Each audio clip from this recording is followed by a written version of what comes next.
Relato A Coisa na Fazenda do Meu Tio. Se você acha que filme de alienígena é assustador, é porque você nunca esteve no meio do mato, a dezenas de quilômetros da cidade mais próxima, no escuro absoluto. Quando você está na roça, o silêncio nunca é total. Tem grilo, sapo, vento nas folhas, cachorro latindo ao longe. O verdadeiro terror é quando a natureza inteira simplesmente cala a boca. Isso aconteceu há uns 3 anos, na fazenda do meu tio, no interior. Fui para lá passar um feriado prolongado. Queria fugir da cidade, comer comida de fogão a lenha e não fazer nada. Meu tio mora lá sozinho, com uns 4 cachorros vira-lata, que não tem medo de nada. Botam onça para correr se precisar. Na segunda noite, por volta das 3 da manhã, eu acordei com vontade de ir ao banheiro. A casa do meu tio é daquelas antigas, com varanda em volta e janelas de madeira que rangem. Estava um calor infernal, então eu tinha deixado a janela do meu quarto entreaberta. Quando levantei da cama, percebi uma coisa estranha. Os cachorros não estavam latindo, mas eu consegui ouvir um choro baixo. Sabe quando o cachorro está apavorado e fica ganindo, fininho, encolhido? Eles estavam todos debaixo da varanda, chorando daquele jeito. E o resto da fazenda estava num silêncio mortal. Nem os grilos cantavam. Fui até a cozinha para pegar água. A janela da pia dava direto para o pasto, que descia até um córrego. A lua estava um pouco clara, daquelas que iluminam quase tudo.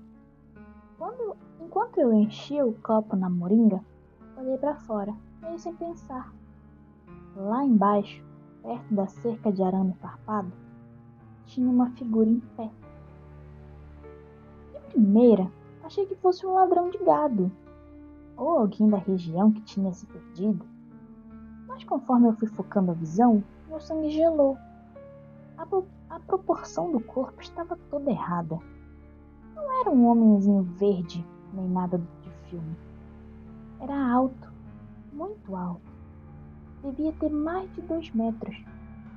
Os braços eram compridos demais, passavam da linha dos joelhos. E as pernas pareciam ter uma articulação extra, dobrando um pouco para trás, como a perna de um cachorro ou de um cavalo. A pele não refletia na luz da lua direito. Era de um cinza muito pálido, fosco.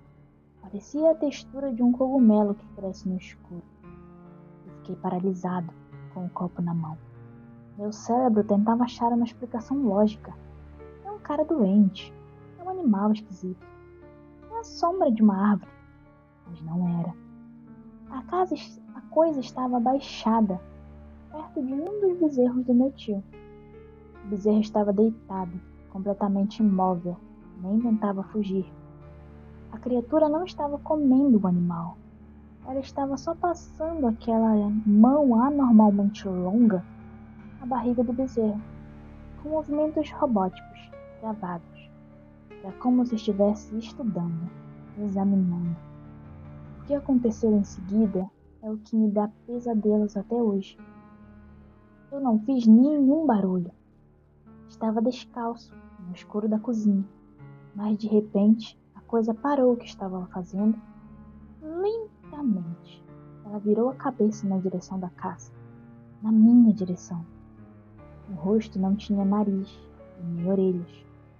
Os olhos não eram pretos e amendoados como a gente vê na TV. Eram só 2 buracos fundos e escuros. E eu senti, lá no fundo da minha alma, que aquilo estava me vendo. A sensação não era de maldade. Era uma sensação de indiferença absoluta, como se eu fosse uma formiga na parede e ela tivesse acabado de notar que eu estava ali.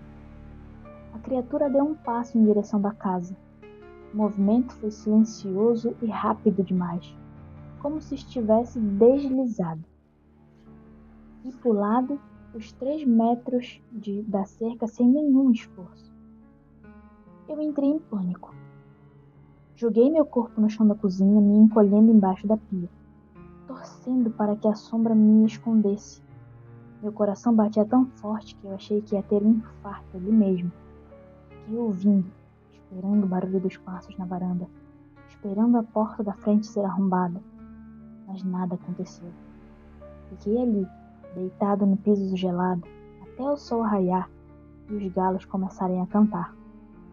Quando finalmente tive coragem de levantar e olhar pela janela, o pasto estava vazio. Fui para o quarto do meu tio e ele já estava acordado, passando café. Ele olhou para minha cara de terror, me deu uma xícara e antes que eu conseguisse abrir a boca, ele disse olhando para o chão: "Os cachorros dormiram embaixo da casa hoje. Passou por aqui de novo, né?" Eu fiquei mudo. Ele deu um gole no café com a maior naturalidade do mundo e continuou. O bezerro amanheceu morto, sem uma gota de sangue. Vou ter que enterrar longe para não chamar mosca. Quando isso acontece, o segredo é não acender a luz e não olhar. Eles não gostam que a gente olhe. Peguei minhas coisas e fui embora da fazenda antes do almoço. Meu tio continua morando lá. Ele diz que é o preço de viver longe da cidade. A gente tem que dividir o espaço com as coisas que moravam ali primeiro. Eu nunca mais voltei. E toda vez que vou na cozinha de madrugada, eu não tenho coragem de olhar pela janela.